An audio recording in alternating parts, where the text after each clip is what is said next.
The principal's new clothes brought to you by 4th grade kites. The principal's new clothes. Mr. Bunny is the principal of PS88. He's also the sharpest dresser in town. His students never miss a day of school. They like to see what he is wearing. Looking good, Mr. B, they always say. Mr. Bundy has so many clothes, he can go a whole month and not wear the same suit twice. Sometimes he changes at lunchtime just to show off. One day, a man and a woman who said they were tailors called on Mr. Bundy. Their card said, "We make a suit that suits you fine." But they were not really tailors, they were tricksters.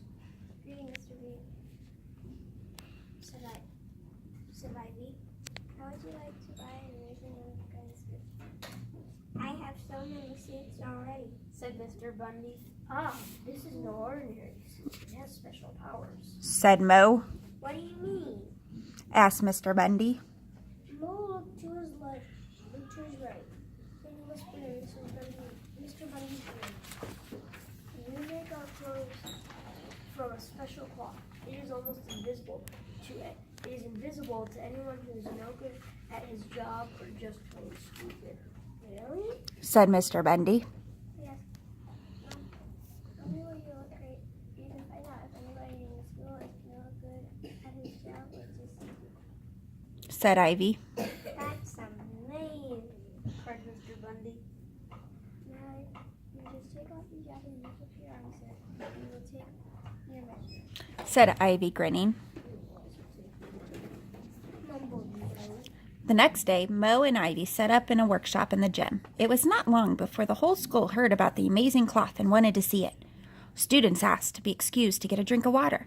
Then they ran to the gym to peek. Teachers said they were going next door to borrow chalk. Then they ran to the gym too, but no one could see a thing. By the end of the week, Mr. Bunny began to wonder what his new clothes looked like. But he was also a little worried. What if he could not see the cloth? So he sent his vice principal, Mrs. Moore, to have a look. Mrs. Moore was smart and good at her job. She would have no trouble seeing the special cloth. Mrs. Moore hurried to the gym. She knocked on the door. "Mr. Bundy sent me to see his new clothes." She called over the noise-whirling machines. A moment later, the door opened a crack and Miss Moore slipped inside. "What do you think? Have you seen anything like it?" asked Mo. Poor Miss Moore. She could not see a thing. "Can it be that I am stupid or unfit for my job?" she wondered. "I've tried so hard to be a good vice principal." She took off her glasses, wiped them, and looked again, but it was no use. Miss Moore had to think fast. If she told the truth, she might get fired. It's beautiful," I'm going to tell Mr. Bundy right now how much I like his new clothes," said Mrs. Moore. "Your suit is great." Miss Moore told Mr. Bundy. "I've never seen anything like it, and now I've got to run and make a phone call. Bye." She hurried off before Mr. Bunny could ask any questions. Now, Mr. Bunny was more curious than ever. He stopped Roger in the hall. Roger was one of the smartest students in the school. If he couldn't see the suit, nobody could. "Say, Roger, do me a favor and find out how my new suit is coming along," said Mr. Bundy. Roger couldn't believe his ears. "Wow, I'll be the first one to see the principal's new clothes. Wait till the class hears about this," said Roger, and he raced off to the gym. The door was still open, so Roger peeked inside. He could see Mo and Ivy at their sewing machines hard at work, but he could not see the cloth.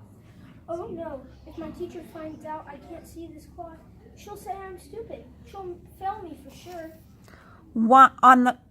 On the way back to his class, Roger poked his head into Mr. Bundy's office. "Super suit," he said. "What does it look like?" Asked Mr. Bundy. "I can't stop now. Mr. B, my teacher, is giving a test, and I wouldn't want to miss it." Mr. Bunny couldn't stand it any longer.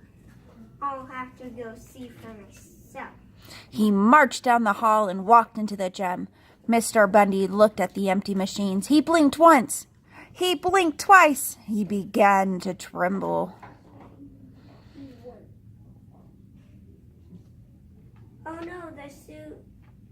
It's fantastic. I can hardly wait to try it on, said Mr. Bundy. Mr. Bundy handed Mo and Ivy 2 gold stars to show how much he liked its new suit.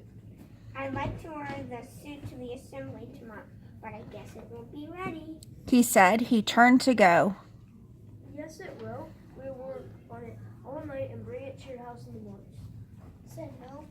That night, Mr. Bundy dreamed cold and drafty dreams. Early the next morning, Mo and Ivy appeared holding their empty hangers in the air. Ivy waited in the other room while Mo helped Mr. Bundy put on his new clothes. You must be careful stepping into the pants. The cloth is very delicate, Said Mo. Ivy tried not to look at Mr. Bundy. She asked, I need these clothes like it's like nothing on it all, isn't it? Mr. Bundy stared at himself in the mirror. He prayed that the rest of the world was smarter and fitter than he. Are you coming to the assembly? Asked Mr. Bundy. Thanks, but no thanks. We have a bus to catch. Now, if you could pay us, we'll just bring along, Said Ivy. Mo handed Mr. Bundy the bill. Mr. Bundy handed Mo a great deal of money.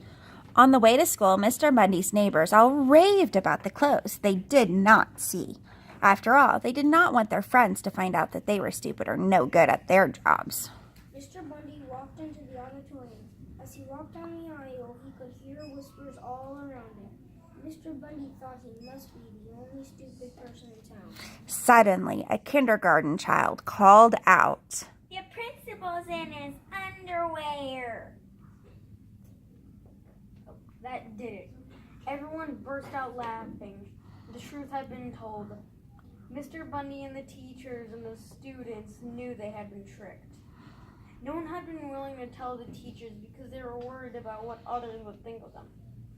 Mr. Bundy stood on stage, red in the face, knees shaking from the chill. But not for long. The kids and teachers wanted to help Mr. Bundy. They began passing up shirts and sweatpants, jackets and ties and caps. Soon, Mr. Bundy had a new suit. Looking good, Mr. B, called Roger from the back row. Mr. Bundy called the kindergarten child up onto the stage. He shook her hand and gave her a gold star.